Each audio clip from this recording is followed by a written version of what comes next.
হাত ছাড়ুন আমার। কেন গিয়েছিলেন ওর ভেতরে? আপনাকে তো বলেছিলাম এলাকা ছেড়ে চলে যেতে। কেন আছেন এখনো? ওই শয়তানটা আপনাকে শেষ করবে বলে এখানে ডেকে এনেছে। কি উল্টো পাল্টা কথা বলছেন? আমি আমার বয়ফ্রেন্ডের জন্য এখানে এসেছি, ও এখানেই আছে। সেড, কেউ নেই ওর ভেতরে।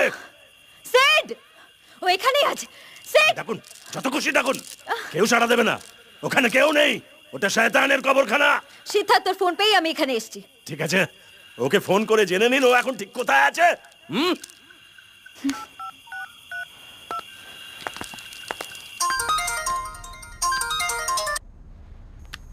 হ্যালো, সেড, তুমি কোথায় বলো তো?